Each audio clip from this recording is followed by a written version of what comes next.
السلام علیکم ورحمۃ اللہ وبرکاتہ۔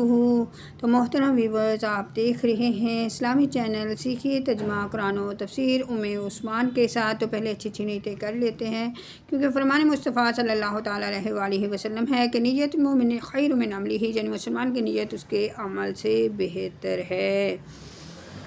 رب اشرح لی صدری ویسر لی امری واحلل عقدۃ من لسانی یفقہوا قولی رب زدنی علما۔ اللہم افتح علینا حکمتک وانشر علینا رحمتک یا ذا الجلال والاکرام۔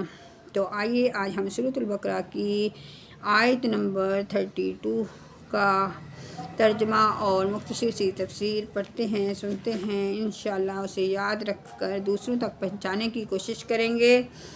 قالوا سبحانک لا علم لنا الا ما علمتنا انک انت العلیم الحکیم۔ بولے پاکی ہے تجھے، ہمیں کچھ علم نہیں مگر جتنا تو نے ہمیں سکھایا۔ انک انت علیم الحکیم، بے شک تو ہی علم اور حکمت والا ہے۔ لا علم لنا الا ما علمتنا، ہمیں صرف اتنا علم ہے جتنا تو نے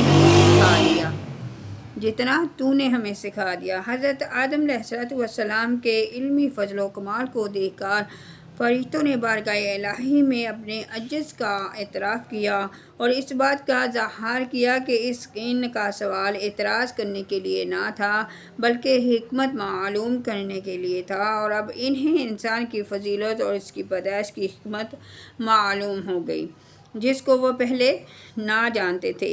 اس آیت سے انسان کی شرافت اور علم کی فضیلت ثابت ہوتی ہے، اور یہ بھی کہ اللہ تعالیٰ کی طرف تعلیم کی نسبت کرنا صحیح ہے، اگرچہ اس کو معلم نہ کہا جائے گا، کیونکہ معلم پیشہ ور تعلیم دینے والے کو کہتے ہیں۔ قال یا آدم انبئہم باسمائہم فلما انبأهم باسمائہم قال الم قل لکم انی اعلم غیب السماوات والارض واعلم ما تبدون وما کنتم تکتمون۔ فرمایا اے آدم بتا دے انہیں سب اشیاء کے نام۔ جب آدم نے انہیں سب کے نام بتا دیے، فرمایا میں نہ کہتا تھا کہ میں جانتا ہوں آسمانوں اور زمین کی سب چھپی چیزیں، اور میں جانتا ہوں جو کچھ تم ظاہر کرتے ہو جو تم چھپاتے ہو۔ اعلم ما تبدون وما کنتم تکتمون، اور میں تمہاری ظاہری اور پوشیدہ باتوں کو جانتا ہوں۔ فرشتوں نے یہ بات ظاہر کی تھی کہ وہ یہ تھی کہ انسان فساد انگیزی اور خون ریزی کرے گا، اور جو بات چھپائی تھی وہ یہ تھی کہ خلافت کے مستحق وہ خود ہیں، اور اللہ تعالیٰ ان سے زیادہ علم اور فضل والی کوئی مخلوق پیدا نہ فرمائے گا۔ آیت سے یہ بھی معلوم ہوا کہ فرشتوں کے علم و کمالات میں زیادتی ہوتی ہے، یعنی زیادہ انہیں علم ہوتا ہے۔ وَإِذْ قُلْنَا لِلْمَلَائِكَةِ اسْجُدُوا لِآدَمَ فَسَجَدُوا إِلَّا إِبْلِيسَ۔ اور یاد کرو جب ہم نے فرشتوں کو حکم دیا کہ آدم کو سجدہ کرو تو سب نے سجدہ کیا۔ ابی واستکبر وکان من الکافرین، سوائے ابلیس کے کہ منکر ہوا اور غرور کیا اور کافر ہو گیا۔ اسجدوا لآدم، آدم کو سجدہ کرو۔ اللہ تعالیٰ نے حضرت آدم علیہ السلام کو تمام موجودات کا نمونہ، عالم روحانی جسمانی کا مجموعہ بنایا اور فرشتوں کے لیے صلح کمالات کا وسیلہ بنایا، تو انہیں حکم فرمایا کہ حضرت آدم علیہ السلام کو سجدہ کریں، کیونکہ اس میں حضرت آدم علیہ السلام کی فضیلت کا اعتراف اور اپنے مقولہ تجعل فیہا کی معذرت بھی ہے۔ بہرحال تمام فرشتوں کو سجدے کا حکم دیا گیا۔ ملائکہ مقربین سمیت تمام فرشتوں نے سجدہ کیا، لیکن شیطان نے سجدہ کرنے سے انکار کر دیا اور تکبر کے طور پر یہ سمجھتا رہا کہ وہ حضرت آدم علیہ السلام سے افضل ہیں، اور اس جیسے انتہائی عبادت گزار فرشتوں کے استاد مقرب بارگاہ الہی کو سجدے کا حکم دینا حکمت کے خلاف ہے، اور اپنے اس باطل عقیدے حکم الہی سے انکار اور تعظیم نبی سے تکبر کی وجہ سے وہ کافر ہو گیا۔ اور حضرت آدم علیہ السلام اور ابلیس کا واقعہ قرآن پاک کی 7 سورتوں میں بیان کیا گیا ہے۔ سجدے سے متعلق چند شرعی احکام۔ اس آیت میں سجدے کا ذکر ہے۔ اس مناسبت سے جہاں سجدے سے متعلق چند احکام بیان کیے جا رہے ہیں۔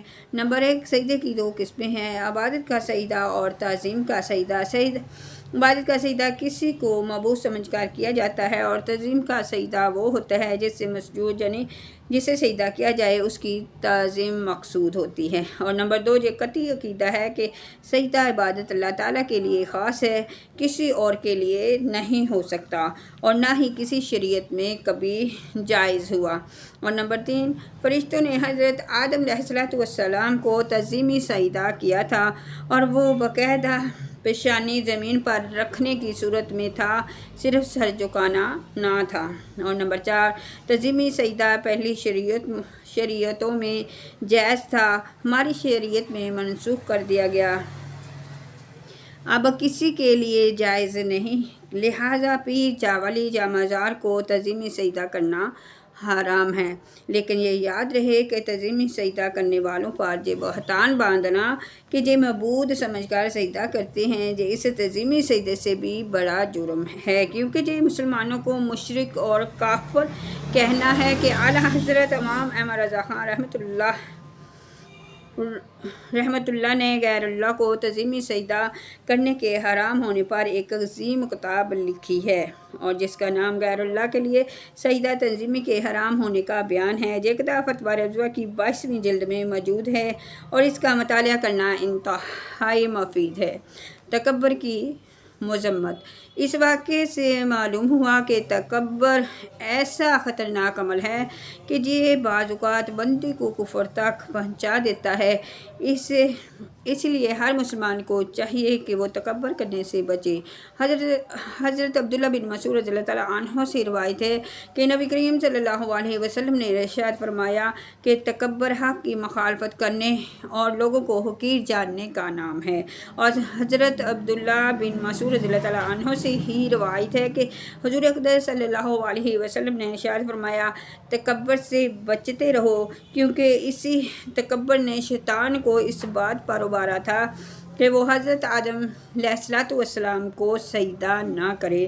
حضرت سلمہ بن اکبر رضی اللہ تعالیٰ عنہ سے مروی ہے کہ حضور اقدس صلی اللہ علیہ وسلم نے فرمایا، آدمی دوسرے لوگوں کے مقابلے میں اپنی ذات کو بلند سمجھتا رہتا ہے جہاں تک کہ اسے تکبر کرنے والوں میں لکھ دیا جاتا ہے، پھر اسے وہی عذاب پہنچے گا جو تکبر والوں کو پہنچا۔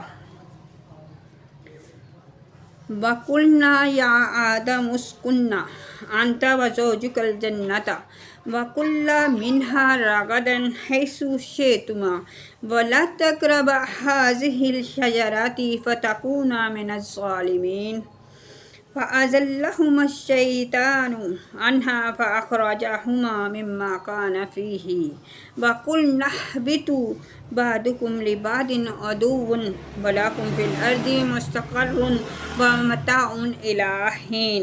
اور ہم نے فرمایا، اے آدم، تو اور تیری بیوی اس جنت میں رہو اور کھاؤ اس میں سے بے روک ٹوک جہاں تمہارا جی چاہے، مگر اس پیڑ کے پاس نہ جانا کہ حد سے بڑھنے والوں میں ہو جاؤ گے۔ تو شیطان نے جنت سے انہیں لرزش دی، یعنی غلطی کرا دی، اور جہاں رہتے تھے وہاں سے انہیں الگ کر دیا، اور ہم نے فرمایا، نیچے اترو، آپس میں ایک تمہارا دوسرے کا دشمن، اور تمہیں ایک وقت تک زمین میں ٹھہرنا ہے۔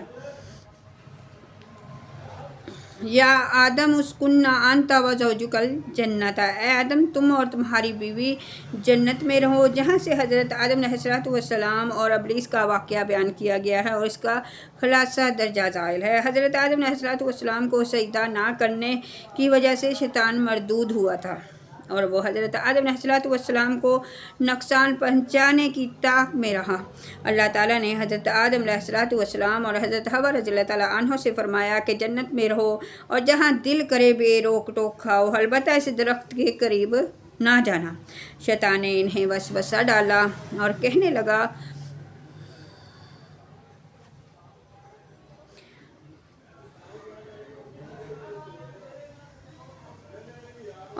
لگا کہ تمہیں تمہارے رب عز و جل نے اس درخت سے اس لیے منع فرمایا ہے کہ کہیں تم فرشتے نہ بن جاؤ، تم ہمیشہ زندہ رہنے والے نہ بن جاؤ۔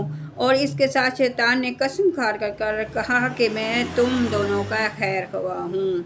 اس بار انہیں خیال ہوا کہ اللہ پاک کی جھوٹی قسم کون کھا سکتا ہے۔ اس خیال سے حضرت حوا رضی اللہ تعالیٰ عنہ نے اس میں سے کچھ کھایا، پھر حضرت آدم علیہ السلام کو دیا تو انہوں نے بھی کھا لیا اور یہ خیال کیا کہ اللہ تعالیٰ کی ممانعت تحریمی نہ تھی بلکہ تنزیہی تھی، یعنی حرام قرار دینے کے لیے نہ تھی بلکہ ایک ناپسندیدگی کا اظہار تھا۔ جہاں حضرت آدم علیہ السلام نے اجتہاد میں خطا ہوئی اور خطا اجتہادی گناہ نہیں ہوتی، چنانچہ شیطان کے دھوکے کی وجہ سے انہوں نے اس ممنوع درخت کا پھل کھا لیا اور پھل کھاتے ہی ان کے پردے کے مقام بے پردہ ہو گئے اور وہ اسے چھپانے کے لیے ان پر پتے ڈالنے لگے۔ اس وقت اللہ تعالیٰ نے فرمایا کہ کیا میں نے تمہیں اس درخت سے منع نہیں کیا تھا اور میں نے تم سے یہ نہ فرمایا تھا کہ شیطان تمہارا کھلا دشمن ہے۔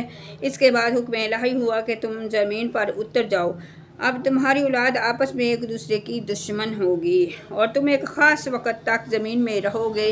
زمین پر تشریف آوری کے بعد حضرت آدم علیہ السلام ایک عرصے تک اپنی لرزش کی معافی مانگتے رہے، حتیٰ کہ آپ علیہ السلام کو اللہ تعالیٰ کی طرف سے چند کلمات سکھا دیے گئے۔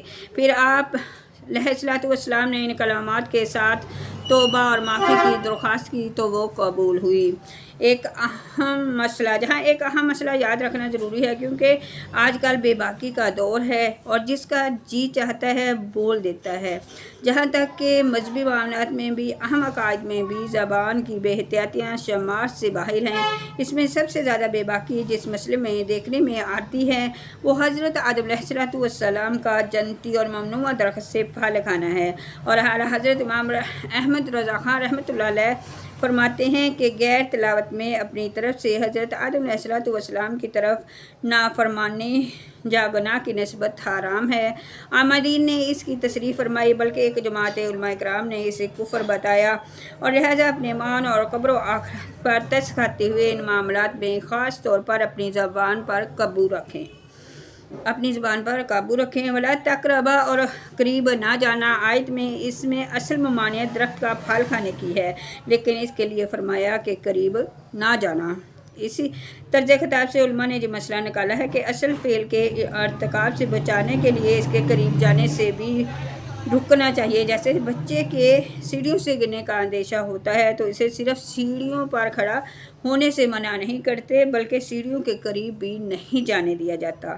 اسی طرح بیسیوں کاموں میں علماء کرام اسی اندیشے سے منع فرماتے ہیں کہ کوئی فعل بذات خود منع نہیں ہوتا، لیکن اگر لوگ اس کے قریب جائیں گے تو ممنوع کا ارتکاب کر بیٹھیں گے۔